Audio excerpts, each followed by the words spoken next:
성경을 보면 참 많은 선지자들이 나오죠. 그런데 오늘 우리가 만나볼 선지자, 호세아는 뭐랄까 좀 특별합니다. 그는 단순히 입으로만 하나님의 말씀을 전한 사람이 아니었어요. 그의 삶 전체, 그가 겪었던 그 끔찍한 고통과 사랑이 바로 하나님께서 이스라엘에게 그리고 오늘 우리에게 전하고 싶으셨던 메시지 그 자체였거든요. 네, 바로 그거예요. 호세아라는 한 사람의 인생사가 하나님의 마음을 보여주는 살아있는 설교나 다름없었던 거죠. 그래서 오늘은 그의 삶의 여정을 한번 쭉 따라가 보려고 합니다.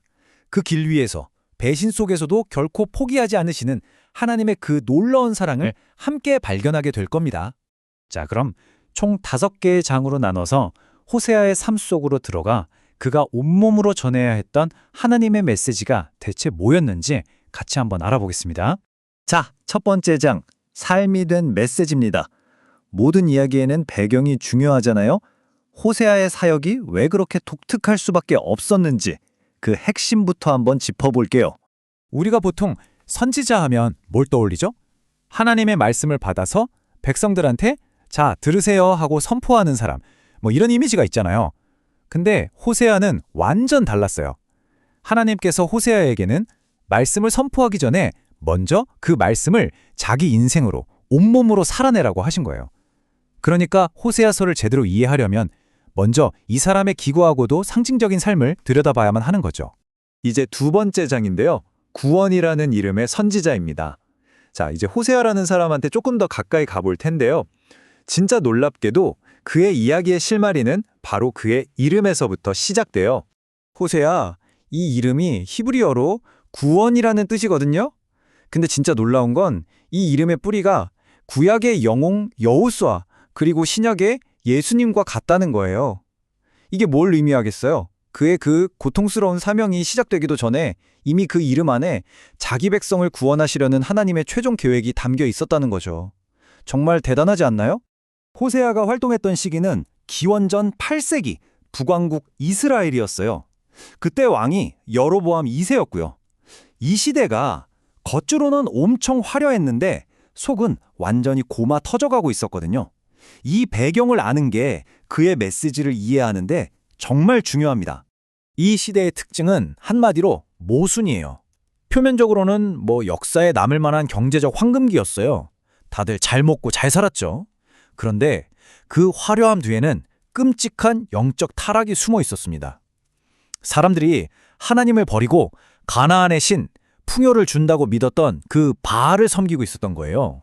성경은 이걸 아주 직설적으로 영적 간음이라고 부릅니다. 자, 세 번째 장입니다. 하나님의 아픈 명령. 이제부터가 정말 호세아의 인생을 송두리째 흔들어버린 그리고 그의 사역의 전부가 되어버린 그 충격적인 하나님의 명령을 마주할 시간입니다. 도대체 하나님이 당신의 선지자에게 우리 상식으로는 도저히 이해할 수 없는 어떤 명령을 내리셨을까요? 그 명령은 바로 이거였습니다. 호세아서 1장 2절에 나오는 말씀인데요. 너는 가서 음란한 여자를 맞이하여 음란한 자식들을 낳으라. 네, 상상도 못할 명령이죠. 고멜이라는 이름의 여성과 결혼하라는 정말 가슴 아픈 명령을 받은 겁니다. 이 순종에는 정말 끔찍한 대가가 따랐어요. 일단 고멜과 결혼했죠. 근데 이 아내가 계속해서 남편을 배신하고 집을 나가버리는 거예요. 근데 여기서 끝이 아니에요. 이게 정말 기가 막힌데 자기를 버리고 떠나서 다른 사람의 소유가 되어버린 아내를 자기 돈을 주고 다시 사와야 했어요. 정말 배신당하고 그래도 사랑해서 다시 데려오고 이게 계속 반복되는 삶이었던 거죠. 네 번째 장, 깨어진 언약, 하나님의 마음입니다. 자, 그럼 이 지독한 개인사가 대체 뭘 의미하는 걸까요? 여기서부터 이 이야기가 하나님과 이스라엘의 거대한 이야기와 어떻게 딱 맞물리는지 한번 보겠습니다. 이게 바로 호세아서의 신장이에요. 핵심 중에 핵심. 아내한테 배신당해서 갈기갈기 찢어지는 이 호세아의 마음이 바로 우상숭배라는 영적인 간음으로 언약을 저버린 이스라엘을 보시는 하나님의 그 찢어지는 마음을 그대로 보여주는 거울이었던 겁니다. 맞아요. 그러니까 하나님께서 호세아의 이 기구한 인생을 일종의 시청각 자료로 쓰신 거예요. 눈에 보이지 않는 하나님의 아픔, 그분 마음의 상처가 얼마나 큰지, 이스라엘 백성들이 자기들의 우상 숭배가 하나님을 얼마나 아프게 하는지를 눈으로 똑똑히 보게 하시려던 하나님의 계획이었던 거죠. 자, 이제 마지막 5번째 장입니다. 끝까지 사랑하시는 하나님. 이 모든 고통스러운 비유를 통해서 호세아가 궁극적으로 보여주고 싶었던 건 뭘까요? 그건 바로 하나님의 사랑, 그 사랑의 본질에 대한 깊고 깊은 진리였습니다. 호세아가 전하는 하나님의 메시지를 제대로 이해하려면 아주 중요한 히브리 단어 2개를 꼭 알아야 해요. 이 2단어가 호세아서 전체를 꿰뚫는 마스터키 같은 거거든요. 첫 번째 단어는 바로 헤세드입니다. 이건 우리가 보통 생각하는 그런 감정적인 사랑과는 차원이 달라요. 이건 언약, 즉 약속에 기반한 사랑이에요. 조건도 없고 절대 변하지도 않고 끝까지 책임지는 신실한 사랑이죠. 생각해보세요. 호세아가 자기를 배신한 고멜을 끝까지 책임졌잖아요. 바로 그것처럼 우리가 신실하지 못할 때조차도 하나님은 당신의 약속을 끝까지 지키면서 우리를 사랑하신다는 것. 이게 바로 헤세드입니다. 그리고 2번째 단어는 야다입니다. 안다는 뜻인데 이게 그냥 머리로 아는, 지식적으로 아는 걸 말하는 게 아니에요. 마치 부부가 서로를 깊이 경험적으로 알잖아요. 그렇게 인격적이고 친밀한 관계 속에서 체험으로 아는 걸 의미해요. 하나님이 우리에게 원하시는 건 그분에 대한 정보를 많이 아는 게 아니라 하나님 그분 자체를 이렇게 인격적으로 깊이 알기를 원하신다는 거죠.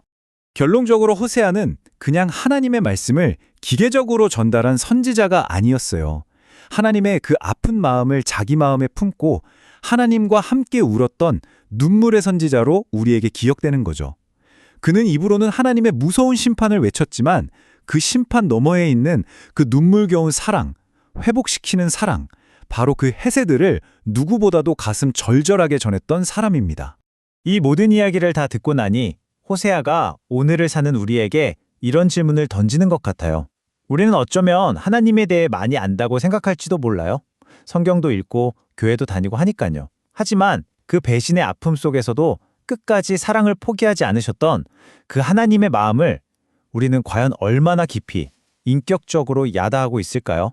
이게 바로 호세아가 자신의 온 인생을 바쳐 우리에게 던지고 있는 가장 중요하고 또 가장 아픈 질문일 겁니다.